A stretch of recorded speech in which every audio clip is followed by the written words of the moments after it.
خرا قريك أبو ديم تمال دلي دينان خنا قربان ماس جالل اللي قسمت في الدي ومكسرة في الأموال قابين خيست اللي قسمت رحمي في مطنفة. بسم الله الرحمن الرحيم. إن الحمد لله نحمده ونستعينه ونستغفره ونعوذ بالله من شرور أنفسنا ومن سيئات أعمالنا. من يهده الله فلا مضل له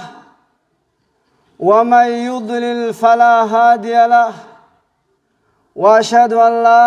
إله إلا الله وحده لا شريك له وأشهد أن محمدًا عبده ورسوله. أما بعد، أيها المسلمون، وموضوع خطبتنا اليوم تذكر من أسباب الرزق. خطبان كينيا خارانتنا وانين الرتييفت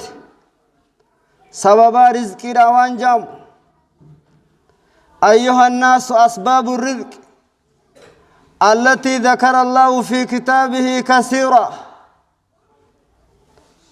أمة الإسلام سبب الرزق را تربين هدو قرآن خيستي سيدبت هدو. فمن أسباب التي ذكر الله تعالى التقوى. سنر ربين واني سيدبت خندرا سبب رزقي المنا ما خناف رزقي نساف رفودا يخاو رزقي نساف برخا قباچودا تندرا صد تقوى ربي قباچودا. تقوى رهوغاجن هي الامتثال أوامر الله واجتناب ما نهى عنه. أدج ربي يلب تمني والربي نرادور كرا فقاتو. سال رجل أبي هريرة نما تقو قاف تقو أبي هريرة قافت يا أبي هريرة ما التقوى صدان ثم لجين. فقال أبو هريرة هل أخذت طريقا ذا شوك. خنا أبي هريرة أنا كنجين نمانات خرادو بقريق أبو تكا ديمتين جرتاين إيه ديمتين جرا. فكيف صنعت دوبا كم دلائي دهوغانيف خرا قريق أبو ديم تمال دلائي دينان. خنا قربان مال جي إذا رأيت الشوك عدلت عنه. خرا قريق دهوغان الكرائن قرأ يخاو دوبا إيقاتشاتين خرابك قريسا براد بريين. فذلك التقوى صدى ربي كسيين. خمال دي چوغرسيس بك ربي رانا مدور كرا دور كماني بك ربي لترغم آجي أرغمور. قال إلي بن أبي طالب حين يفسر التقوى يقى تقوى الرائبس فمتاف مال جيتبس العمل بالتنزيل والقناعة بالقليل والاستعداد ليوم الرحيل. أكنجين تقوى ده النجام كتاب ربي النبوس خانت دلقود تقو ربي نما خنة أمن فتودا والاستعداد ليوم الرحيل. قياس الرافية نجرانا مو قياسا نفسين كيف تشورج. أكنا فسرف تقوان إسينا جانا مبافتو قيا قياماتيس. تقوان دوبا تن دنيا في آخرتيس نجانا مبافتو. ساني دوبا ترزق اللي نمافد. وقد وردت أدلة كثيرة تدل على أن التقوى من أسباب الرزق. هدو راد فجر آيات قرآن خيدت تندوبا صدا ربي صداچون سبب رزق اللي نمافد خنجو. قال تعالى ومن يتق الله يجعل له مخرجا ويرزقه من حيث لا يحتسب. نم ربي سا صدات يجعل له مخرجا رب دوبا إسافدا إسافي قول دوبا خراركو جلابون رزق اللي ربي نساف خنا خرا إني هيان نرى ربي نساف كنج فقد بين الله سبحانه وتعالى ربي إبسه آياتنا خنخيدت أن من تحقق لديه شرط التقوى فإن الله يجزيه بأمرين آياتنا خنخيدت ربي نفسخن نما دغمان إسا برجرات صدر ربي سن ربي دوبا إساف غلطة غلط ولمان ربي نسا غلطة غلط أحدهما يجعل له مخرجا أي ينجيه من كل كرب الدنيا والآخرة نما دغما سن ربي سدات ربي نسا باس همتو دنيا في آخرة جل ربي نسا باس وثانيهما ويرزقه من حيث لا يحتسب ربنا ما رزق الله يساف كنا خرا إنه هيان بكس لا إنه نيجتنين خنر ربنا ساخن يرزقه من حيث لا يعمل ولا يرجو خراس لا إنه كجيل سني ربنا سافخن قال الله تعالى ولو أن أهل القرى آمنوا واتقوا لفتحنا عليهم بركات من السماء والأرض ولكن كذبوا فأخذناهم بما كانوا يكسبون ربنا كنجا بيتدك قريان تقودو ربي إساني دقم سنين أمنني ربي إساني صداتني رزق اللي دوبا نتبرخا سمي إساني بن خدتش اللي إساني بن روبا سمي إساني بكننا دتشي الرئيس برخاول دي بفناف ولكن كذبوا فأخذناهم بما كانوا يكسبون إسان أمو آتخين يخجيب سيسانيت إسان قم نوان إسان خندل غنيف ففي هذه الآية بين الله سبحانه وتعالى أنه لو تحقق في أهل القرى أمران بيت تقودوا وعلم قبات رب وان جن خنون دخنف وهما الأول الإيمان بالله خدر رب التامنون والثاني التقوى صدى ربي قباتشور قاف خنقبات وسالهم الخير ويسر لهم من كل جانب ربي رزق الله رب الليس أمر الله ربي نلافساف قال تعالى ولو وأن لو استقاموا على الطريقة لأسقيناهم ماء غدقا ربنا كني ودور قمسان نسان استقاما قباتن إسلامنا تنرد بشان الله إسان أبافنا ربنا ومن أسباب الرزق الاستغفار أما والنساء وبارزقي تو إيجي تقوى ربي تدوب استغفاره الدمي سورة أرارم ربي خرج شورة قال الله تعالى حاكيا عن نوح أنه قال لقومه فقلت استغفروا ربكم إنه كان غفارا يرسل السماء عليكم مدرارا ويمددكم بأموال وبنين ويجعل لكم جنات ويجعل لكم أنهارا نبي نوح رب دوبك نجي دبة يسرع يا أمتي يا رارم ربي خيسان قدامي ربي خيسان التأمنا ربي نسنيف أرارم روب اللي دوب ربي يرسل السماء عليكم مدرارا روب قد ربي نسني قديس ويمددكم بأموال وبنين ربي نسن قنانيس هريدا في المانينيس ويجعل لكم جنات ويجعل لكم أنهارا ربي نسنيف قد أخاخلتي تيسن اللي أكدلتو سني قد لغا خيسن اللي خيسن دراتك كات ربي نسني ديبس أكس جيت دوبا نبي نوح أرمساتهم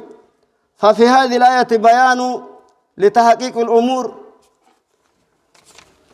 الثالثة بالاستغفار فمنها مغفرة الله سبحانه وتعالى الذنوب قاف أرارم خدا تندوبا ربنا أرارم رف إنه كان غفارا قافي سندوب ربي خيسان التامنتني أرارم ربي خيسان كالتن ربي اللي الدنيا سني فرارم ومنها إنزال الله تعالى مطرا يتبع بعده بعدا ربي من روب اللي والفانا سني فكان جن قال ابن عباس رضي الله عنهما مدرارا يتبع بعدها بعدا آية خنو قاف السرو مدرارا دين سنبر والفانا ربي كان نافج ومنها إكسار الله تعالى على الأموال والأوداد رب إسني في الدمي سلماني في هوري خيسان الله قال طاين في تفسير قوله تعالى ويمددكم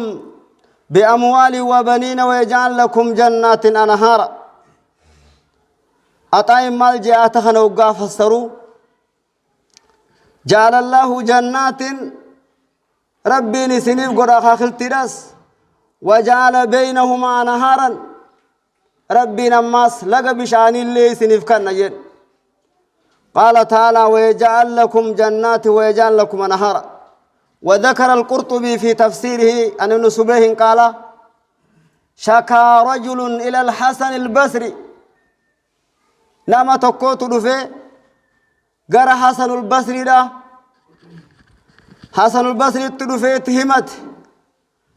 الجدبة أبدوا بشاني خناهمت فقال له استغفر الله حسن البصري مال جن على ربي خيتي خرطه الدميس جن وشكى آخرون الفقر أما نما براي سدو في حسن البصري خنت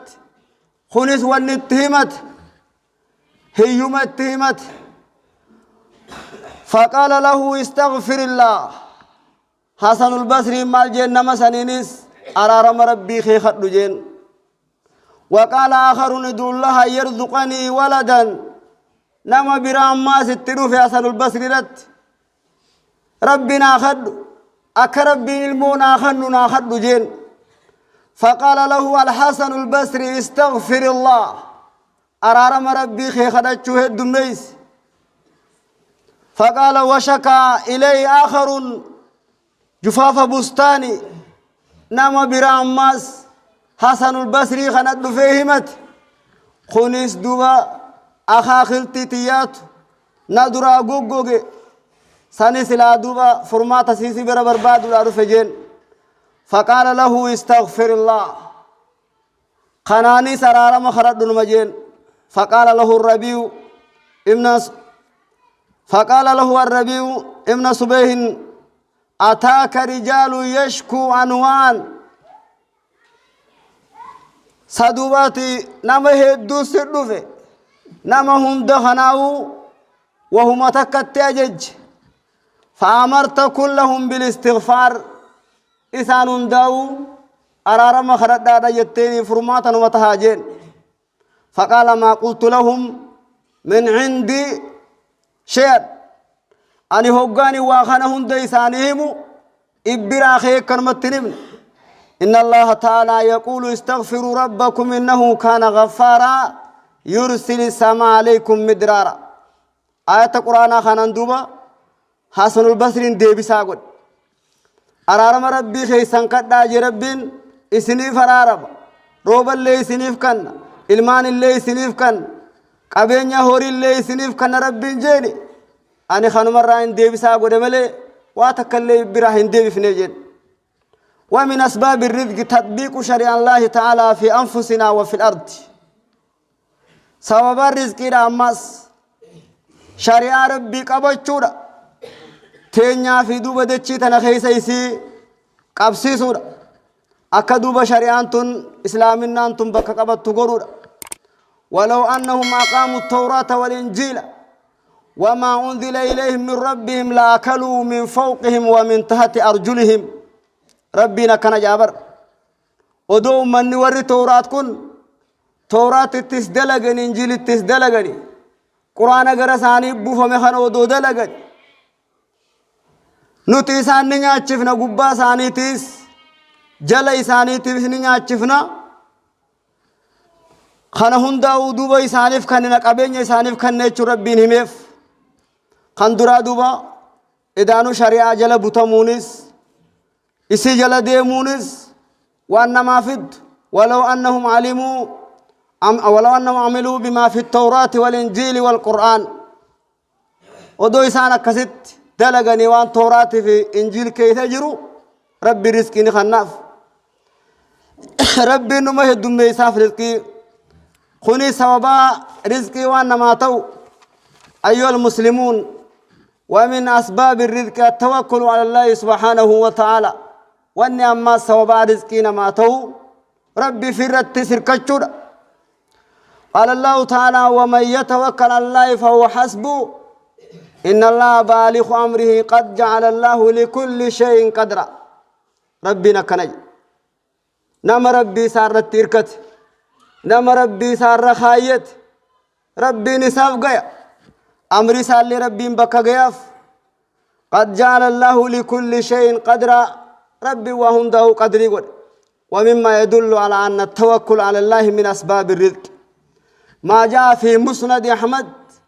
من حديث عمر بن الخطاب قال رسول الله صلى الله عليه وسلم لو أنكم تتوكلون على الله حق توكله لرزقكم كما ترزق الطير تأخذ خماثا وتروه بطانا حديث إمام محمد كيست نبي مالجا ودو اسم كن ربي خيسان الرت إركتني أقوم ساني ودو إركتني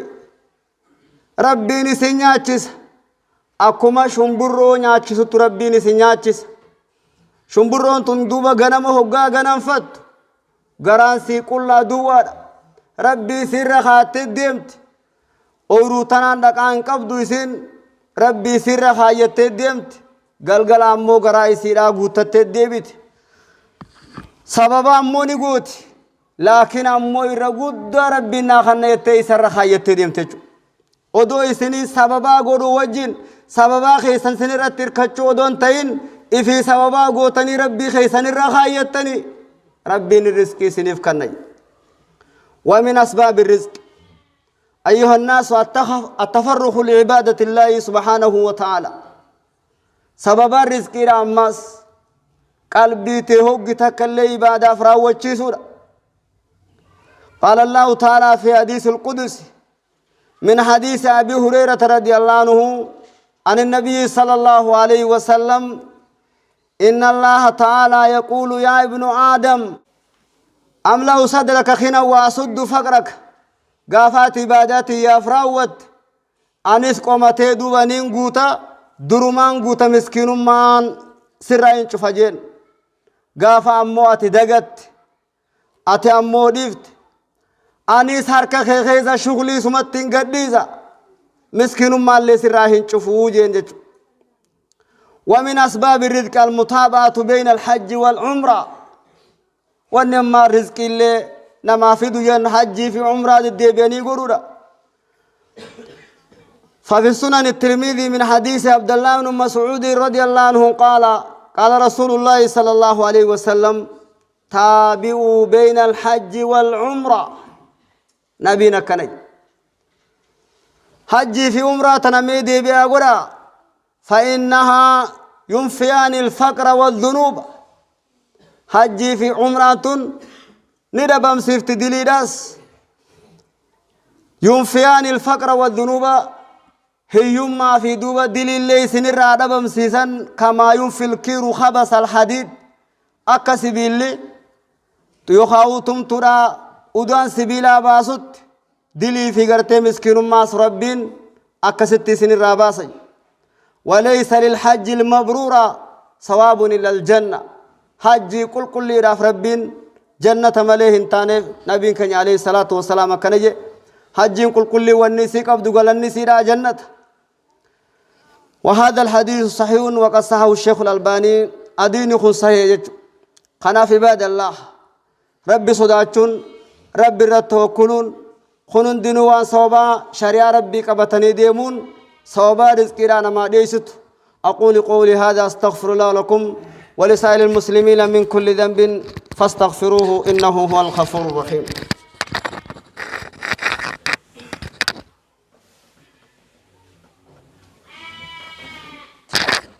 الحمد لله رب العالمين، الصلاة والسلام على أشرف الأنبياء والمرسلين نبينا محمد وعلى آله وصحابه ومن تبعهم بإحسان إلى يوم الدين. وبعد، أيها المسلمون، فمن أسباب الرزق صلة الرحم، وهو الإحسان إلى الأقربين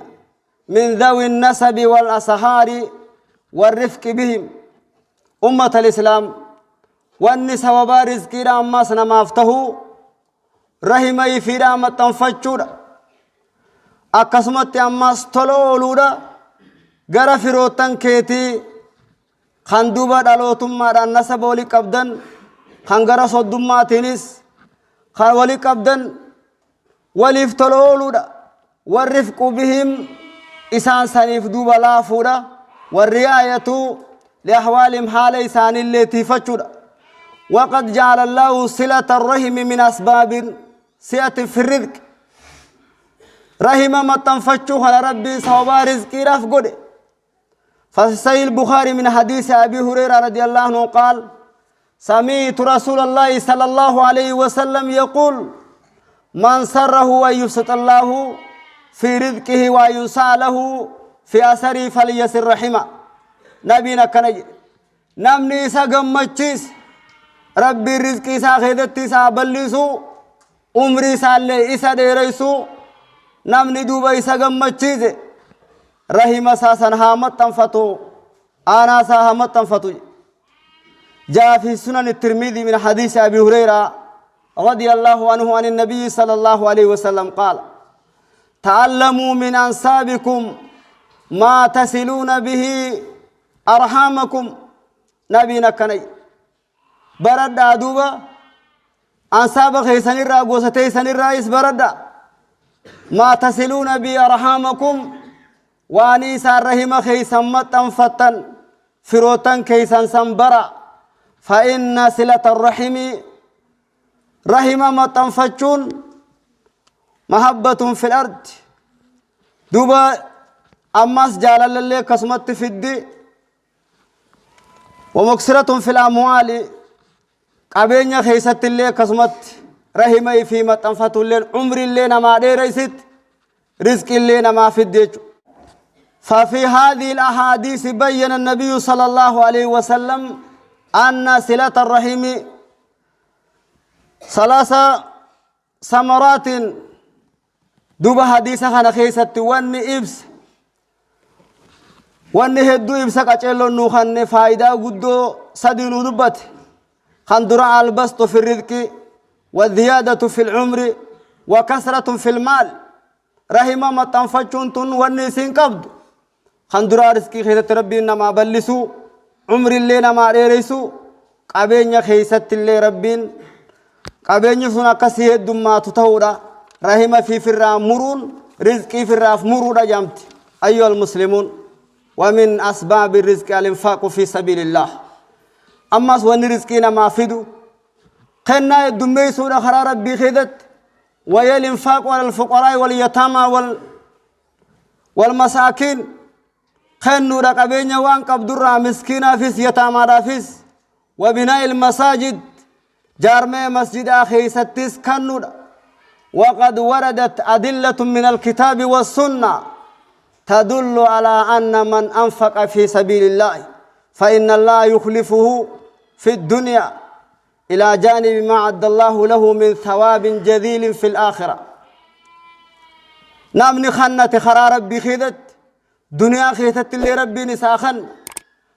والربي آخرت إساقب بيسمالي ثواب قدر. وما أنفقتم من شيء فهو يخلفه وهو خير الرازقين. وان خنتن قبينيا خيسان الراهوري خيسان الراوان خنتن ربي بكي سنيف دابا ربي الرجالا ورنا ما خنت. قال تعالى: الشيطان يعدكم الفقر ويأمركم بالفحشاء. شيطان ونيت سناجج بايلا ما يسني يقول إني وخنتني سندرارم تنيه يوم تنجيني هم تتجج والله يعدكم مغفرة منه وفضلا ربنا مو بايلا ما يسني يقول أرارم يسراته طلول يسراته ربي بايلا ما يسني يقول وفي حديث صحيح مسلم من حديث أبي هريرة رضي الله عنه عن النبي صلى الله عليه وسلم قال الله تبارك وتعالى يا ابن آدم أنفق ينفق عليك يا المادم خند قافات خنت يعني سيفين كناج خناه الدميسون نما خناه الدميس ربي نما خناف أكو نبي كان عليه الصلاة والسلام جيت ويا خنا خيسم ملايكة لما أبو ملايكة لما كندوبا ورا خنف خن يا ربي جاني كرتشا ولنيف خامو قبت بدي بك خايف جانيت خدا تنجتو خناف أمة الإسلام خنانا تخنت رزقي سيفد خرا خيري راسيوف ثواب قد آخرت تركتشورا وجين دنيا دتس ربين أكا رزقي سيدف تسيقودي آخرت اللي ربين ثواب سيف كاي خناف خنانا تخنت ثواب بواحد دورا قبدي ورسن الرافية دمون واغرو ألا صلوا وسلم من أمرتم بالصلاة والسلام عليه إن الله ملائكته يصلون على النبي يا أيها الذين آمنوا صلوا عليه وسلموا تسليما اللهم صل على محمد وعلى آل محمد كما صليت على إبراهيم وعلى آل إبراهيم وبارك على محمد وعلى آل محمد كما باركت على إبراهيم وعلى آل إبراهيم في العالمين إنك حميد مجيد اللهم ربنا آتنا في الدنيا حسنة وفي الآخرة حسنة وقنا عذاب النار اللهم إنا نسألك الهدى والتقى والعفاف والغنى اللهم حبب إلينا الإيمان وزينه في قلوبنا وكر إلينا الكفر والفسوق والعصيان واجعلنا من الراشدين برحمتك يا أرحم الراحمين اللهم إنا نسألك الجنة وما قرب إليها من قول وعمل ونعوذ بك من النار وما قرب إليها من قول وعمل اللهم إنا نسألك من الخير كله عاجله وعاجله ما علمنا منه وما لم نعلم برحمتك يا أرحم الراحمين اللهم اغفر للمسلمين والمسلمات والمؤمنين والمؤمنات الأحياء من الأموات برحمتك يا أرحم الراحمين إن الله يأمر بالعدل والإحسان وإيتاء ذي القربى وينهى عن الفحشاء والمنكر والبغي يعظكم لعلكم تذكرون